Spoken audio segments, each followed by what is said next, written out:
Welcome to The Sideshow.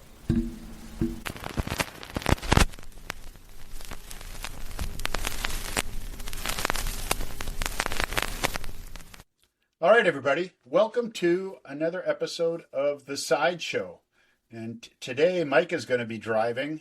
Mike, why don't you let the crew out there know what we're going to be talking about today? All right. Thanks, Mark. Today, we're going to talk about a not necessarily one of my favorite bands, but a big band from the old days.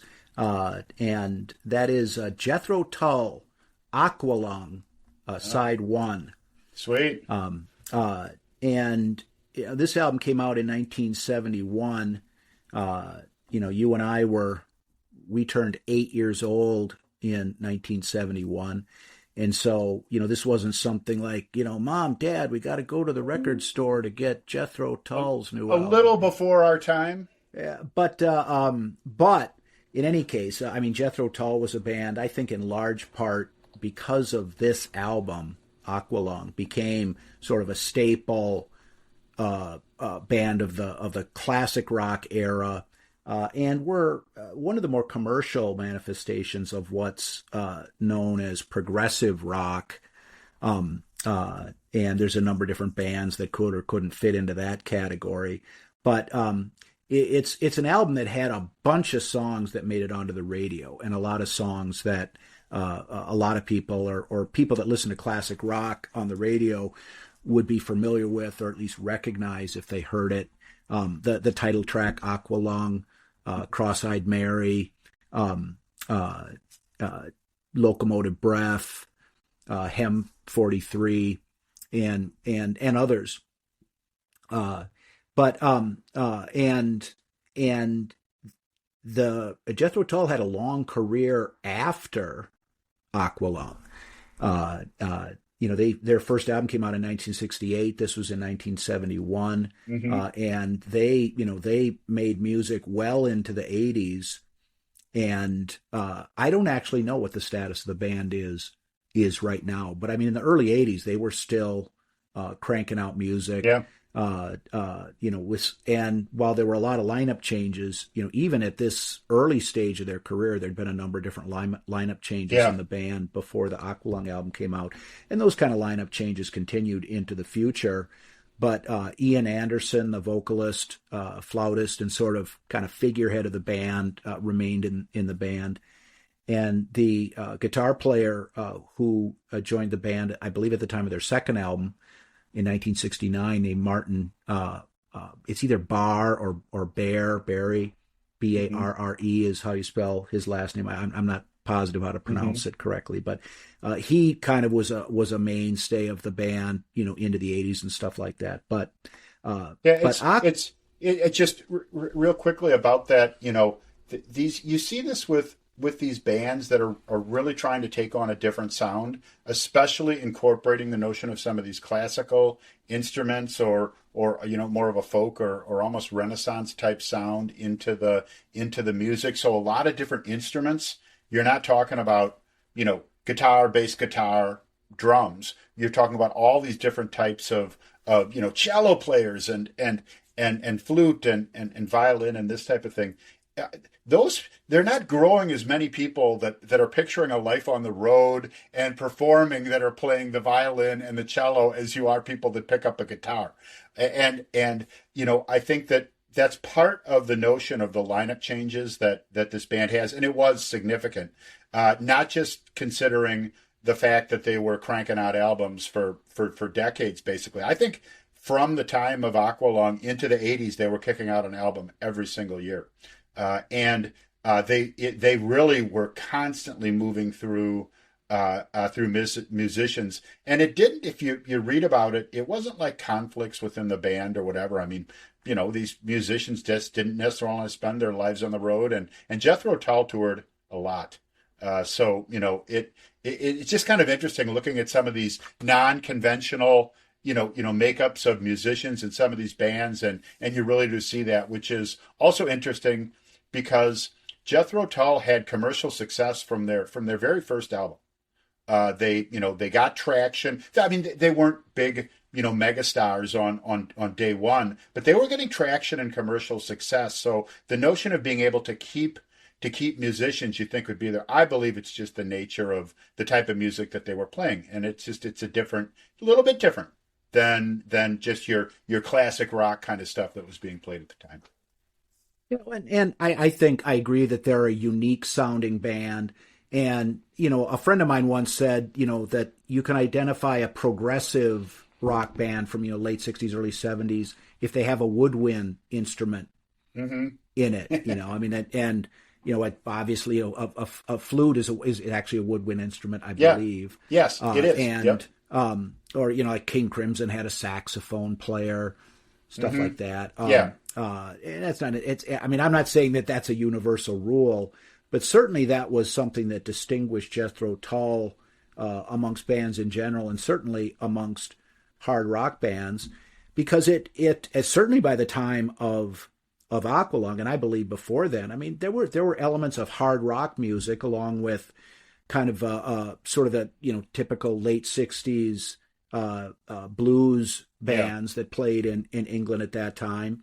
There was also some jazziness to their music, with not only because of the flute, but for some other reasons as well.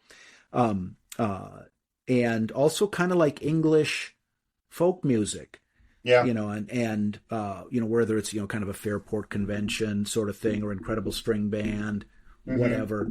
There was a lot of ingredients in the stew. That certainly by the time of Aqualung, and I haven't spent a lot of time listening to their first two albums. Their first album came out in 1968, was called This Was, and I've got the Living in the Past compilation. I had that on vinyl, and I've still got the vinyl record. I've got the CD, and so I've heard some of their earlier material, but I never really spent a lot of time or was able to kind of internalize their earlier albums. Their third album, which was called Benefit, was 1970. The second album before that was called Stand Up from 1969. Benefit had a song called Teacher, which got some like FM radio airplay back in the day. But it was Aqualung that sort of it's the record that made them ubiquitous on the radio. Yes, absolutely. Which is kind of is a term that's pretty broad, but I think sort of when a band makes it big and they become ubiquitous on the radio, at least for a period of time, that was the case with Jethro Tull as a result of Aqualung. And in the classic rock context, you get on a classic rock radio station and you're on a long trip in your car, the odds that you might hear something by Jethro Tull it's not all that slim. No. And whatnot. Well, the chances that you're going to hear Aqualung is pretty consistent. It's one of those songs. If you're going to put together a list of the greatest classic rock songs or whatever, it's going to make it in there. So it's not going to be in the top 10, but it's going to be on that. It's going to be on that top list. It's certainly up there in notable classic rock songs, and then this album in that as well. Well, and on side 2 there's Locomotive Breath, which is another one that is kind of right up there. One could argue that that's a better song. Than Aqualung. And some of the other ones that made it onto the radio, you heard Mother Goose on the radio, not all the time, but you would hear that on the radio. Cross-Eyed Mary, you'd hear on the radio, and Hem 43 from side 2 of Aqualung, you'd hear that on the radio, and sometimes some of the others. And the album was described by someone that I was reading as riff heavy. And I think that is probably the best way to describe it. And the mingling of these different types of music, whether it's kind of bluesy stuff or jazzy stuff, or English folky stuff, uh, the hard rock electric guitar aspect of the music was there. And I don't, I see you pulled you pulled the cover out there. I don't have the vinyl of Aqualung anymore, and one of the reasons is because I think after the CD came out, my album cover, the inside of the gatefold, ended up getting put up on the wall in one of the apartments I lived in back in the day. It's good art. Good art. At this point, why don't you, Mark, since you do have a copy, why don't you show us? Yes, this is another great example of the amount of art and content that you could place onto a record album as opposed to a CD. And obviously, there's nothing that comes with streaming. But this is the cover to the album. It's a gatefold, and I'll show that in just a second. But you've got this kind of seedy-looking character with this long coat, which was Ian Anderson would regularly, especially in the early years, play with a long coat like this in their concerts. This is the back. There's some actually pretty significant writing that's on here about kind of their thoughts about what was going on in their minds during the time of this. It is a gatefold, album. This isn't one continuous piece of art here like you'll sometimes see, but on the inside, you get this picture that and it's just art. I mean, there's no content here or anything like that. Those are the members of the band. Yes. And obviously in this, you're looking at this kind of, medieval is not the term, it's 18th century, London back streets or that type of thing. Just kind of maybe a different, darker kind of period that you get here. And as we talk about some of the music on this side, I mean, that certain kind of a little hauntiness is absolutely there. And I won't take the time to read it all, but there's some writing on the back of this album, kind of. I'll just say the first clause here. There's about 9 or 10 clauses or verses that they've written here, and this one is: "In the beginning, man created God, and in the image of man created he him." So more of now. If you're to believe this, then it's kind of hard to line up with some of the stuff you might read in, say, the Bible.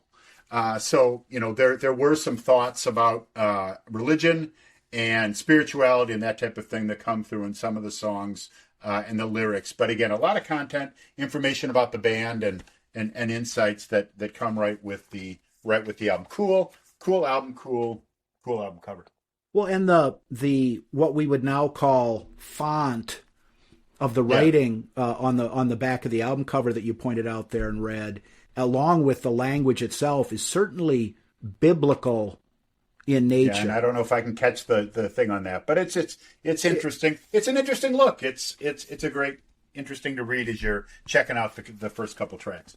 Well, and the two sides of the album have titles, and the side one is the title of the first track and of sort of the suite of songs. And it's not really a suite of songs, but is titled Aqualung. Mm-hmm. And then side 2 is titled My God. Mm-hmm. And there's the first song on side 2 is called My God, and this and that. And I think that there may be a common theme to kind of some of the general subject matter on side 1 and side 2 surrounding those titles. The band has apparently disavowed the idea that this was a concept album. Mm-hmm. And that depends, I guess, on what you mean by a concept album. I mean, the songs don't necessarily tell a story, separate from each other. But I think that they, certainly on side 1, there's sort of some common themes that run through the music. In fact, the album after Aqualung, which was called Thick as a Brick, and that was like both sides of the album were two parts of a complete single composition. Yeah. And part of the reason why they did it that way was after Aqualung had been sort of tagged by some as a concept album. Apparently Ian Anderson was like, you want a concept album? Well, okay, we'll give you one. Just one song. And it was not as effective as Aqualung commercially or with music critics. But in any case, let's start with side one of Aqualung. And the first track on side one is called Aqualung. And it's, you showed the cover of the album, and there's a kind of an unsavory character.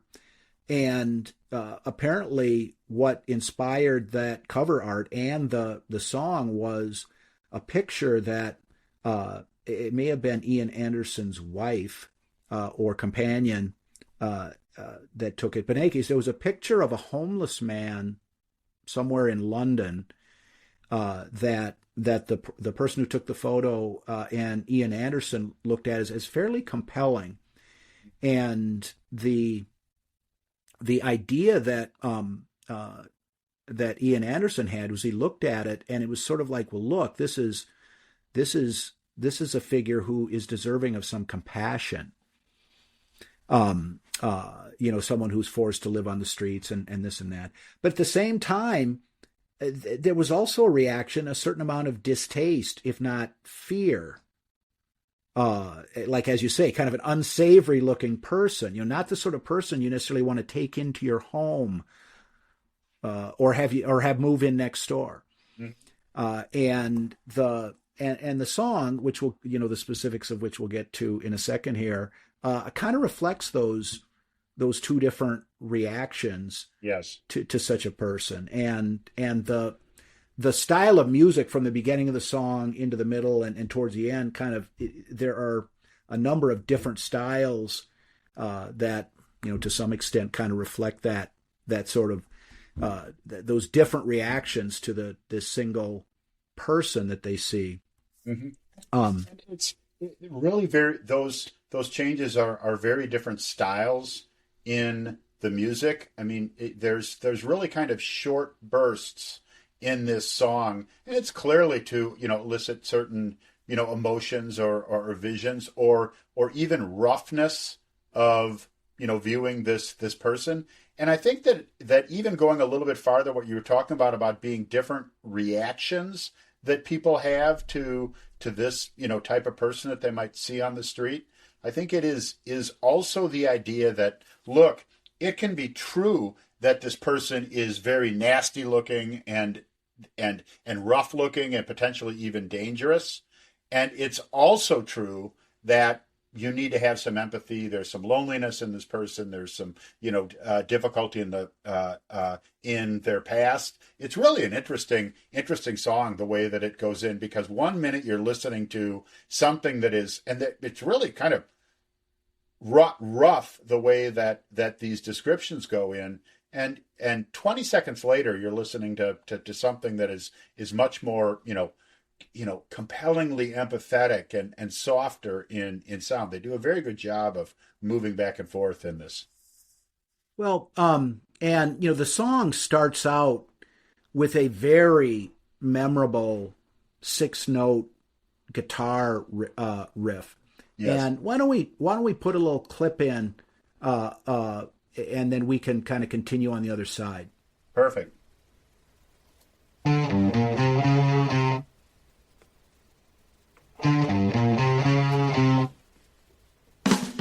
Sitting on the park bench, eyeing little girls with bad intents.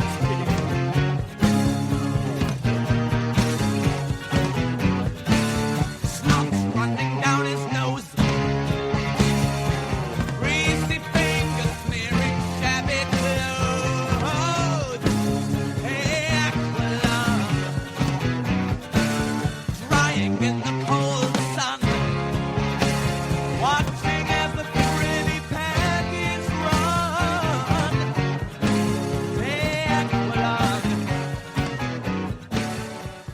All right. Well, you could hear that opening riff, and then and that's something that it's hard to forget that riff. Yeah. Once you've heard it. And there's not necessarily anything special about it or particularly melodic or anything, but it just it just kind of it kind of takes a hold of you. And then it's one of those, I would put it as one of those really great guitar riffs. They nailed not only being, just a heavy, straightforward kind of rock and roll guitar piece, but the really memorable ones, there's just a way that it catches kind of an emotion. And, obviously Led Zeppelin was very good at creating guitar riffs like this, but this one is up there as far as, if anybody that's listened to any classic rock has heard, will recognize that guitar riff. It's a good one. Well, and Jethro Tull was a very different band from Led Zeppelin. Oh, absolutely. On a number of different levels. However, a lot of this, at least in the United States, a lot of the same kind of people at that time who liked Led Zeppelin liked Jethro Tull. Yeah. And part of the reason was because they had achieved a style of music that didn't get too far away from that hard rock, electric guitar based music. And after that opening riff, the music kind of slides into a more dirgy, sort of sludgy, almost like a leaner sort of Black Sabbath type sound. Yeah. And the lyrics are describing the homeless man in relatively harsh terms. Yes. Sitting on the park bench, eyeing little girls with bad intent. Yeah. That's, dirty old man sitting, kind of a menace. Checking out your baby daughter. Drying in the cold sun, watching as the frilly panties run, spitting out pieces of his broken luck. And of course, snot is running down his nose. Just greasy fingers smearing shabby clothes. Yeah, he's snot's running down his nose and he's wiping it out with his hand and then wiping his hand on his clothes. Yep. So doesn't present him in all that favorable of a light. But then fairly quickly, the music kind of comes down and softens a little bit, and I think we've got a little clip that will sort of sum that up. Yes, we do.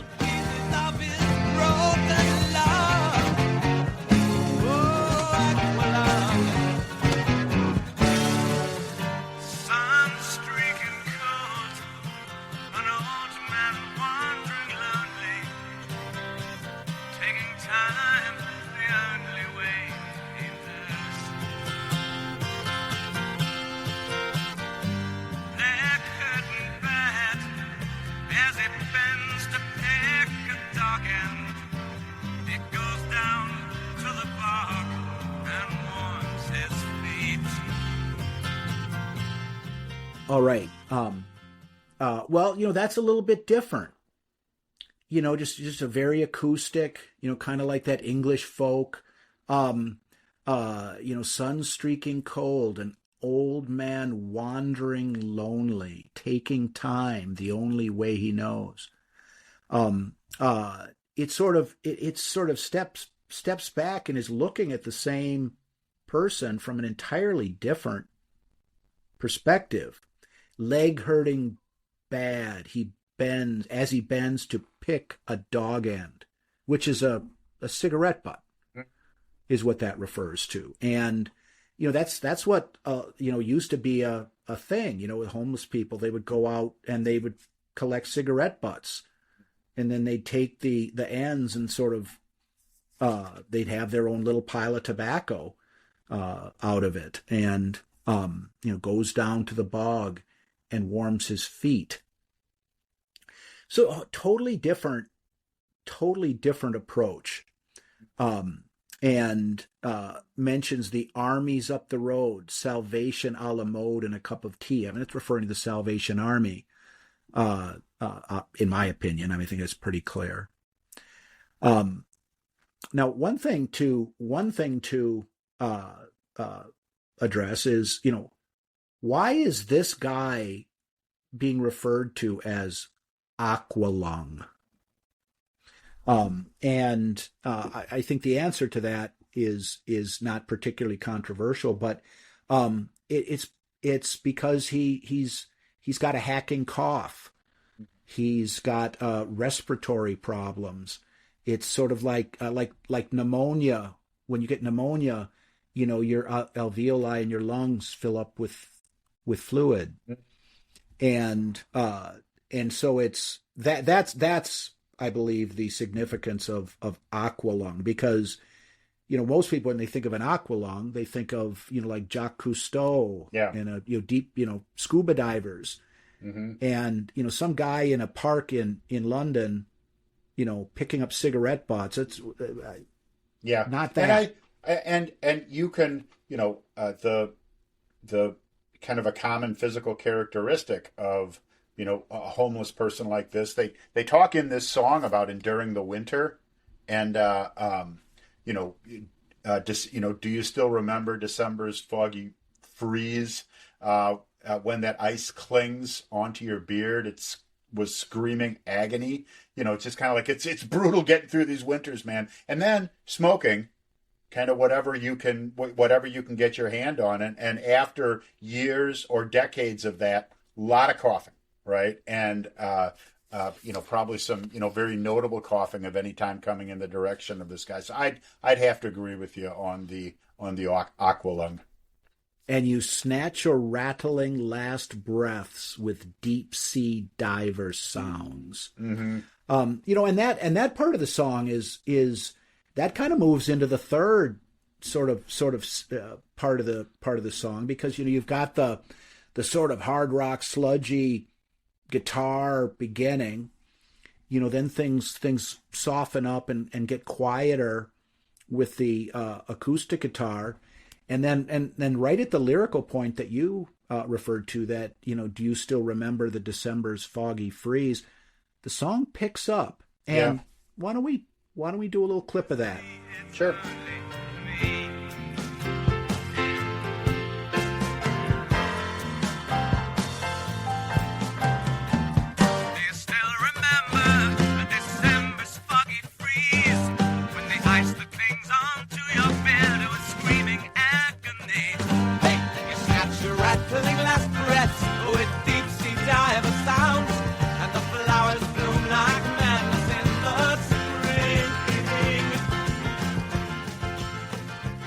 All right, so now we're in a different part of the song, and it kind of picks up and starts to get some momentum going, and the same verse that was sang earlier during the slower acoustic quiet part, the old man wandering lonely, taking time the only way he knows, is repeated in this faster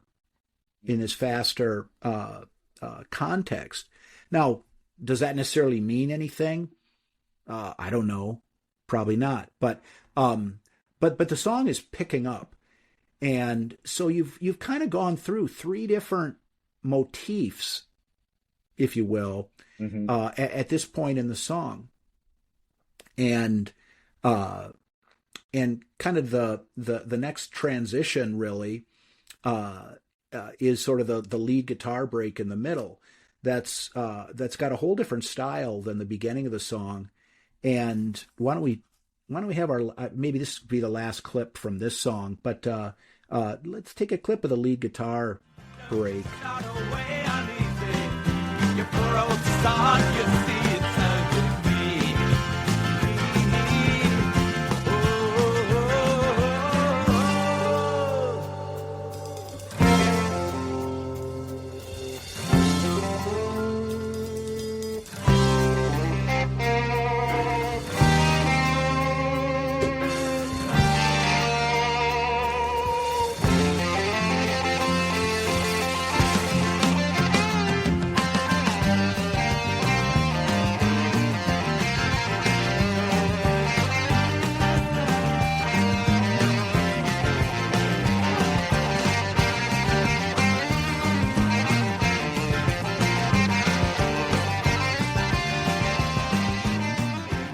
All right, and so the middle of the song is comprised of this guitar solo, a part of which we just heard, and it's so, and that sort of culminates kind of the middle part and of the or third motif that I think was the word I used a few minutes ago, and then the song kind of comes back into the acoustic, slower part, with a dee dee dee dee dee dee dee dee dee dee, and there's really a fairly short verse, and then the song basically concludes with the beginning again, that 6-note opening guitar riff, and the sludgy hard rock, sitting on a park bench, and which basically brings the song to an end. And it's a longer song. I think it's about 6.5 minutes. Mm-hmm. Long enough, short enough to be on the radio, but relatively long. Mm-hmm. Yeah, 6.5 minutes. And kind of concludes the song with the same sentiment, the snot running down his nose, eyeing little girls take on things. Mm-hmm. And I don't know what the significance of that is, but I assume it's sort of like, look, the beginning and the end is what you ultimately are going to see, and you sort of have to dig in deeper if you're going to be able to take a compassionate take on a character such as Aqualung, when you see him sitting on the bench. And so it's and I'm making it sound a bit more profound than I think it really is. Because basically we've got a rock and roll song that was being played on the radio to people who weren't necessarily looking for profundity, who wanted to rock. Yeah. And we just want to rock. But it serves both purposes. Mm-hmm. And so there's it's a substantial song musically, and the themes that are being addressed in the lyrics, I think, are important. And nowadays, homelessness is if anything, a bigger issue. I don't know what's happening in London, but certainly in the United States, it's a much bigger issue than it was. And, there are a lot of people who look at others, with, on the one hand, a sense of compassion, but another with, but I don't know if I'm not so compassionate, I want to take him into my house.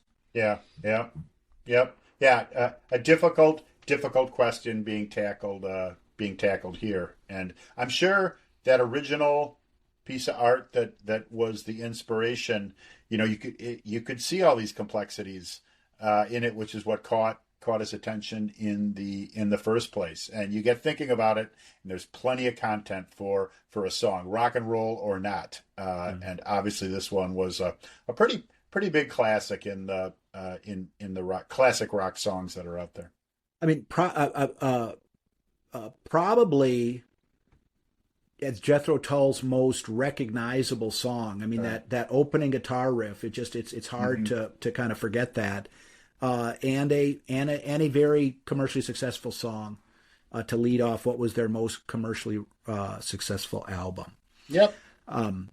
Moving on, the second track is called Cross-Eyed Mary, and it is definitely a riff heavy song, and that this was one that was played on the radio.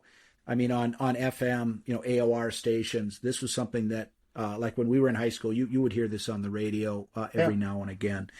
And a more straightforward song than Aqualung, although it actually mentions that the term Aqualung appears in the lyrics of this song.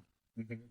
And Cross-Eyed Mary, Mary in this song is a teenage prostitute, like a schoolgirl prostitute is basically who it is. Another unsavory character, forced through some circumstance to sort of live beneath or on the fringes of, normal society.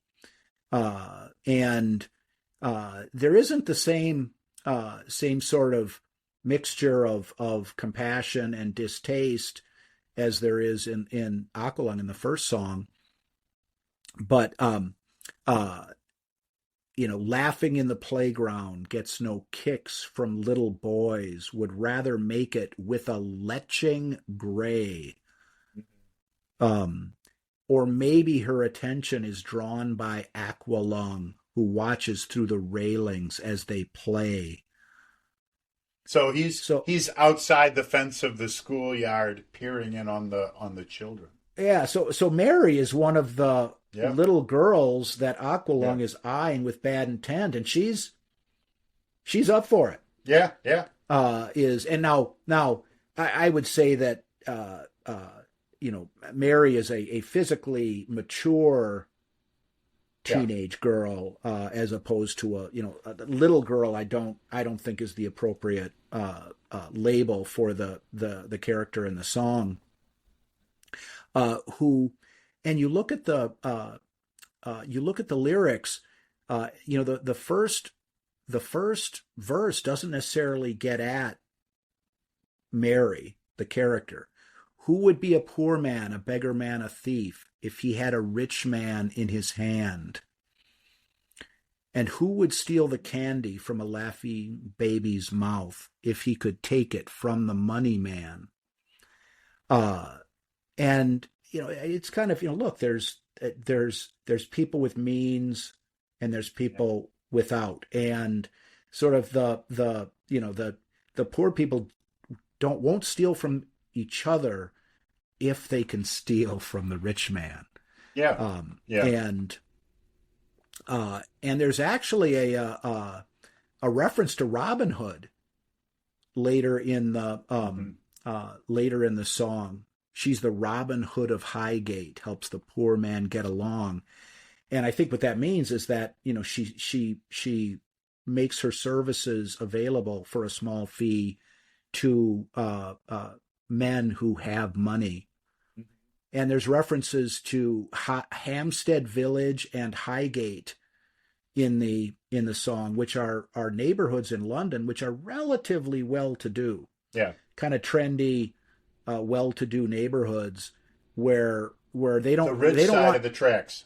Yeah, they don't want Aqualung hanging around. Yeah. In those areas. But this is one, maybe this is the another song along with Aqualung, and I think they're the only two songs on this side that have an actual lead guitar break.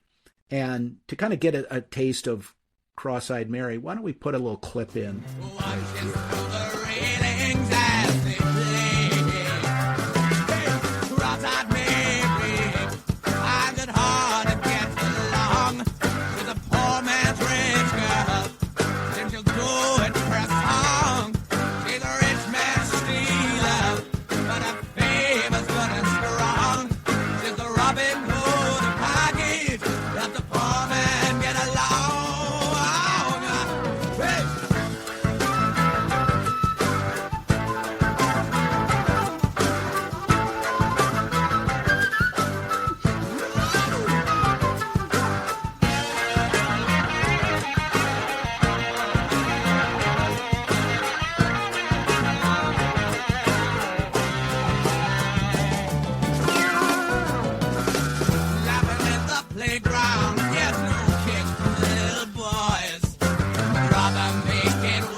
There you kind of get that's Cross-Eyed Mary in a nutshell.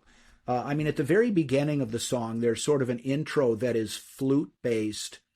Also very memorable. That kind of fluttering of the flute. It's almost a woodwind riff that leads you into the into the song. Very distinctive. I think would also be memorable to someone who's listened to a lot of classic rock. But the rest of the song is basically consistent with that clip, which included the flute and then electric guitar solo, and this song, I think, if anything, fits in more neatly with sort of conventional classic rock sensibilities than Aqualung does. When I first heard that song, I thought, this is cool. I like this, and it was probably the first time I ever thought I'd like to check out Jethro Tull. Mm-hmm. was from this song, and again, riff heavy. Dun, dun, dun, dun, dun, dun, dun, dun, dun. Yep. I mean, it had a very memorable riff that kind of took hold of you. Yeah. And for someone who is interested in something that is hard rock in nature, but a little off the beaten path, I think this is a good example of that kind of song. It didn't require you being that adventurous necessarily, but very successful. And the lyrical content is relatively consistent with that in the first song, Aqualung. I don't know if he really sustains that through the side, but certainly the first two songs are talking about characters where maybe the world would be a better place if they didn't exist, but the world is what it is, and they do. Yeah, exactly. And that, I would agree that this song is a little more just, here's some classic rock that you're going to listen to. Aqualung, which was bookended with some, again, very memorable and, classic rock type style, has some changes in there that moves you around a little bit from a style perspective. You've got to be ready for a couple changes in Aqualung. Not so much here with Cross-Eyed Mary. It kind of keeps hitting you with this, and you can almost there is almost a kind of just continued pounding in the song that comes at you as you're listening to it. You're not going to nod off listening to Cross-Eyed Mary. That's for sure. Yeah. So it's and like I say, I mean, it's probably the song that I heard on the radio that made me think that delving, buying an album by Jethro Tull was worthwhile, and not just like a greatest hits album either. But so the second song on the side is Cross-Eyed Mary. The third song is a very short acoustic piece that is it's very simple, and the song is like 1 minute and 20 seconds long. It's very short, and lyrically it's very sparse. And I don't want to play a clip from it. I mean, you could probably play on this podcast. We could probably play the whole song. Yeah. And I mean, if people are curious, they can certainly listen to it. It's called Cheap Day Return. And what the title refers to is, for those of us who have been fortunate enough to visit Europe, the trains are one of the major forms of transportation that the average person uses to get from place to place. And like a round trip ticket that was good only for the one day was a reduced fare. And I believe that's what the Cheap Day Return is referring to. And it basically just describes a man standing on a platform at a train station and is wondering whether the nurse is treating your father the way she should. And apparently when Ian Anderson went to visit his father at a nursing home, the nurse asked for his autograph. Mm-hmm. And that's it. I mean, that's it. He's just that's what the song is about. I mean, kind of struck him. Yeah. And so it's sort of like a little sketch. It's not a conventional song with verses and choruses. There's no instrumental break. It's all just acoustic guitar and Ian Anderson singing. If there's any other instrumentation, it's very restrained and in the background that you'd have to sort of search around to pick out. But it's a very pleasant song, and it's sort of like a break. You get this 6-minute multi-part hard rock song about a child molester to start out. Then you've got this sort of deeper, riffier Cross-Eyed Mary. And here it's just sort of, okay, let's just step back. Yeah. And I'm not saying that this was, thrown in as sorbet or anything like that, but it's definitely, it's a much different song in form and style and content than either of the first two. And I also think it's a downshift from the first two songs into what the rest of the side is going to be. And a lot of times, as you know, if you've ever actually downshifted a stick shift, sometimes it drags you down more than what you're eventually going to end up at, right? And this song there's a tone of a lot of these types of songs on Jethro Tull. This is where this English folk kind of song really comes out. There's kind of almost like a medieval or Renaissance type sound to this song. Completely acoustic guitar with some violin that comes in there. No keyboards, no drums, anything. It just and it really does. It settles you down because we are going to hear the remainder of this side. We don't go back to the heavy rock at all. For the remainder of this side.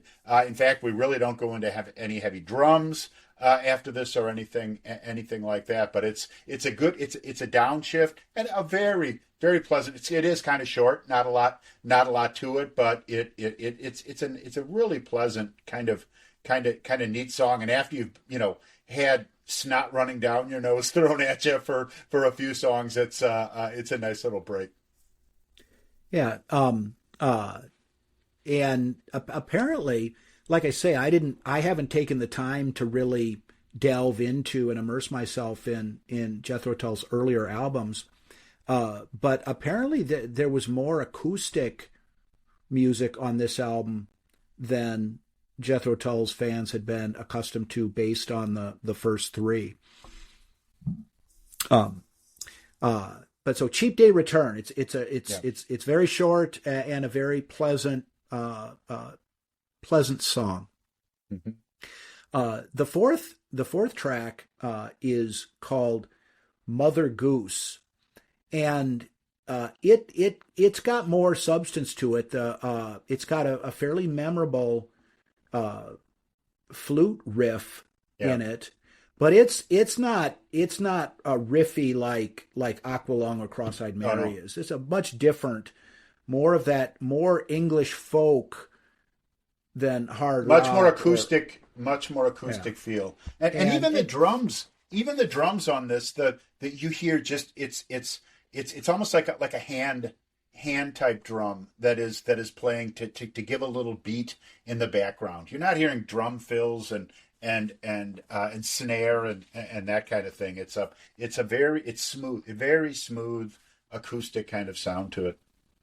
Why don't we do a clip of that of Mother Goose just so everyone can get a sense of what we're talking about. Sure.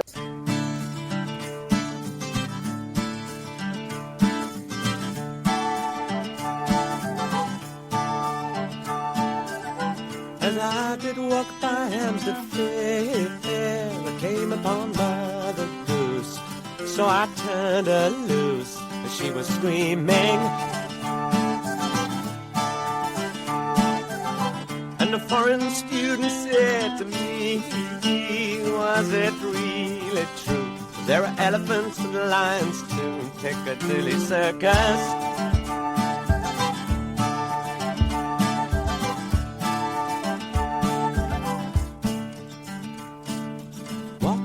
By the baby home to try and catch some sun. Saw at least 100 schoolgirls sobbing into handkerchiefs as one. I'd was a schoolboy.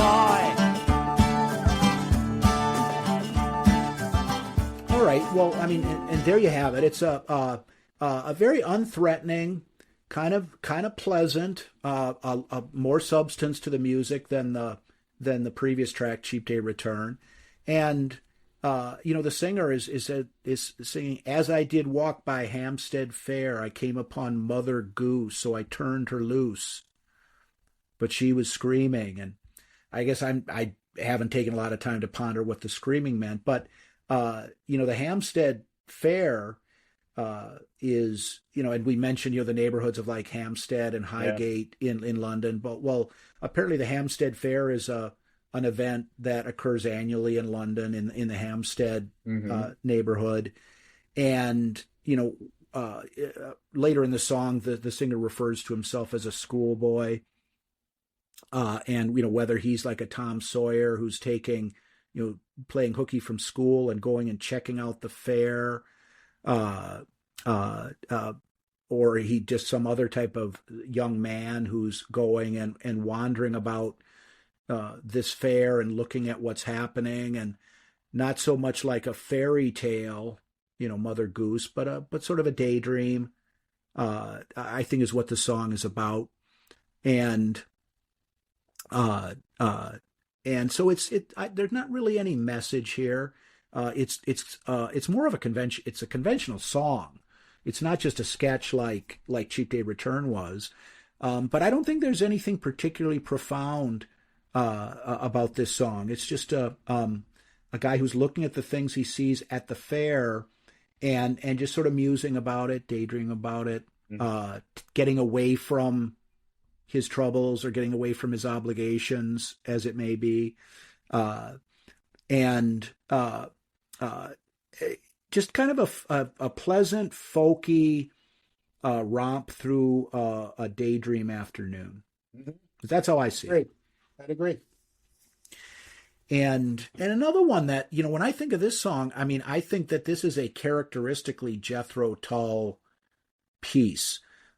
Because it presents the flute in a context that people who like Jethro Tull's hard rock music will be able to appreciate, but at the same time it's not a hard rock song. There just isn't that sort of electric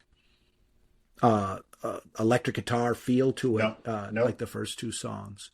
But it's a song where if someone who was familiar with Jethro Tull to any real extent, but hadn't heard this song and heard this song on the radio, you could tell it was Jethro Tull. Oh, absolutely, and it's that English folk style with the flute that comes in. With these rhythms in the song, it flows in a way that a lot of Jethro Tull music does, and it is this one being a little bit more on the calmer, smoother, quieter side as opposed to some of the heavier tunes. But again, we've downshifted from the beginning of the side and kind of moving into something that's just a little more calming, a little more relaxing to listen to. No. It's also true of the fourth song, the next song, which is called "Wandering Aloud," and this is a little bit more. The structure isn't that different from "Cheap Day Return." Yeah, it doesn't have the typical verse chorus structure of the lyrics. It's relatively short. It's under 2 minutes in length. Very acoustic, and this one, I think we could do a little clip of to kind of give everyone a sense of the song. Wondering aloud how we feel today.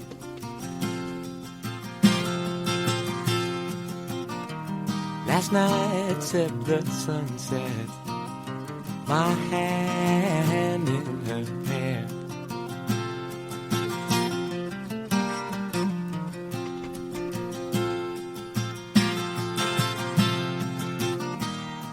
We are our own saviors as we start both our hearts beating life into each other.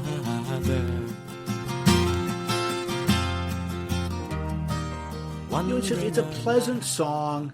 The the singer is wondering how things are going to be. He and his companion, the woman he lives with, and they're making breakfast in their flat.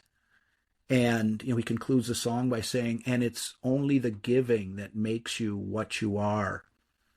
So just a much more upbeat, kind of positive feel to the song than even "Cheap Day Return," which is just so pleasant in tone. I read somewhere that "Cheap Day Return" again was kind of kind of this quick, short type feel to it, and but it was when he was going to visit his father, and in the home or the hospital or whatever, not a real upbeat type thing. And that he actually wrote this song immediately after that is more of something to cheer him up.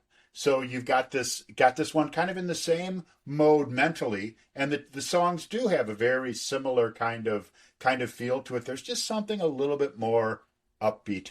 Well, that's a very good. I mean, I was not aware of that, or I hadn't read what you just described there, and it makes a lot of sense.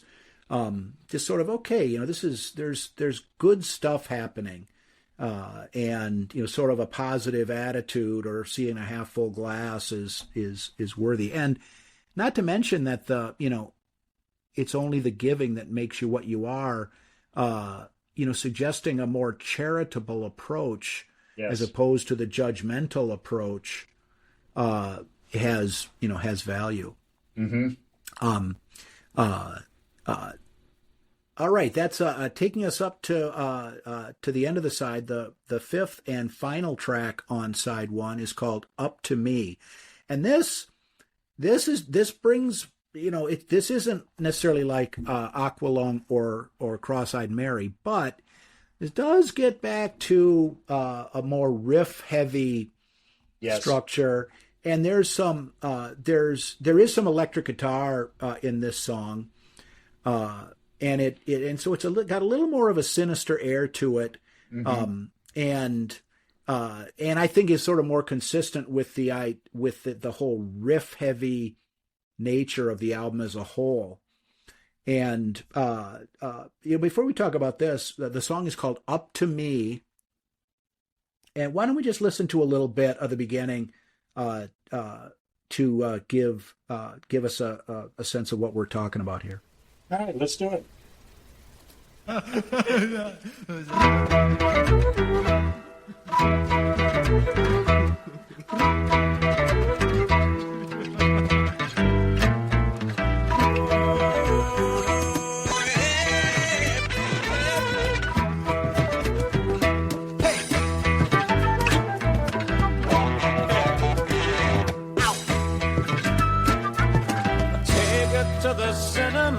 And leave you in a wimpy bar. You tell me that we've gone too far. Come running up to me.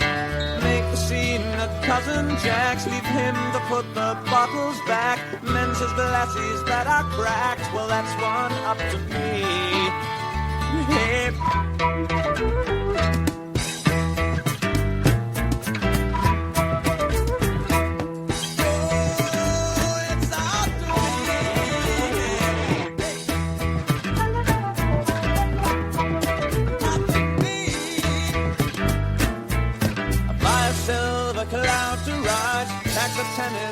All right, and this song, it's lyrically, I mean, I think it's about working class people going out at night and sort of asserting themselves in the world, it's up to me. At one point, the singer says, "Well, I'm a common working man with a half a bitter bread and jam, and if it pleases me, I'll put one on you, man, when the cupper fades away. Now, I mean, that's kind of like, hey, look, the sort of attitude where, someone's, rough and tumble working class guys are at the bar, and, someone next to them, and, hey, what are you looking at? You got a problem? Yeah. That kind of thing. Not necessarily in an aggressive, I'm looking for trouble way, but it's sort of like, I may not be looking for trouble, but I'm not going to chase it away if it finds me. Yeah. Yeah. It's up to me. Well, and this song, right from when it starts, as I said, we'd kind of downshift a little bit to, kind of a more relaxing, I guess, kind of mode with the last couple songs. And then we get to this one. And I mean, immediately there is this feeling of crammed. I mean, chaotic. I mean, in kind of a very busy pub or something like that, you can really, that's just kind of the feeling. If you were laying back listening to headphones to this side, you could start to really feel yourself relaxing with the last couple songs, and your eyes would probably open up when this song started, because there's just this kind of a chaotic, bustly kind of feel to it that isn't as comfortable, I guess, is what I would say, what we've been hearing to over the last couple songs. Well, and you've got the flute, and the bass and the drums and in the riff. Yeah.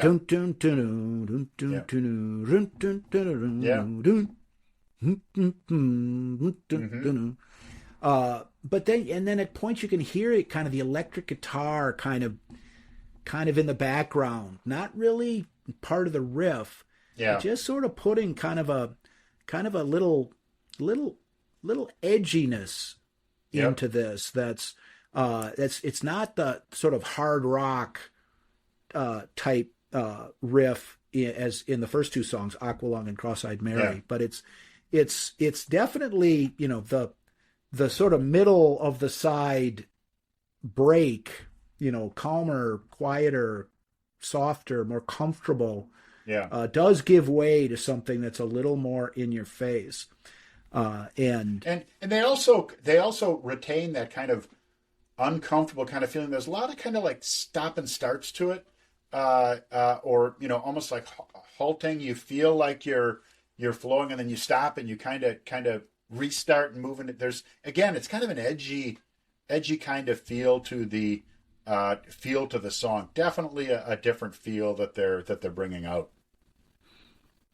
Yeah, and there's no lead guitar break in this song, although I mean there is electric guitar that you can hear in the song that's different from the three middle tracks on the side. But it closes out the side in a way that's really, it's kind of different from both the two hard rock songs at the beginning and the quieter songs in the middle. And also it's one, and this isn't one that you hear as often on the radio, but I mean, this song has been on the radio, and if again, it's one of those songs where if you're familiar with Jethro Tull, really in any substantial way, or in any you'll recognize this as Jethro Tull. It's very recognizable. The riff, the flute, and then when the vocals come in, and and that may be one of the reasons why Jethro Tull was able to kind of get a foothold in sort of the commercial hard rock realm, was because the songs had these memorable riffs that sort of tattooed themselves onto your your sonic consciousness, and also that it was sort of a unique, very characteristic sound that I think really became fully formed at the time of Aqualung, and never really went away.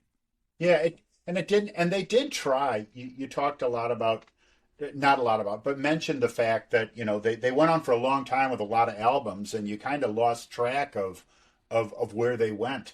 They had some different incarnations in like the 80s where they tried to be more what I will call classic hard rock, or standard hard rock types. They never really got the traction. This sound that was Jethro Tull was what made them memorable.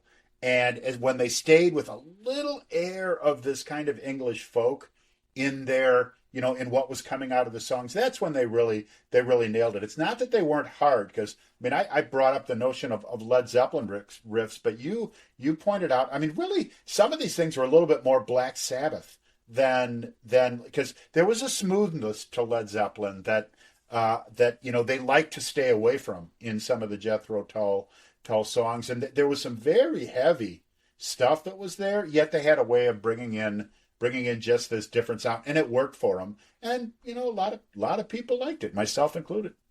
Yeah, and so in any case, Jethro Tull, Aqualung, I think a very significant album in the history of classic Absolutely.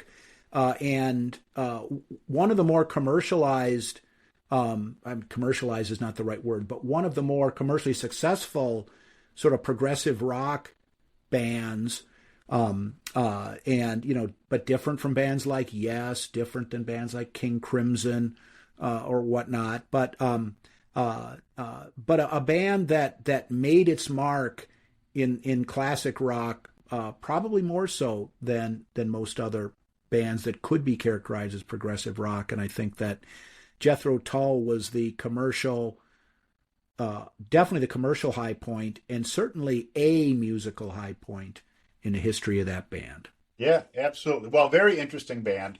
A great album and a great side, and a great conversation, Mike. Definitely. All right. Well, we will talk to you, Mark, next time.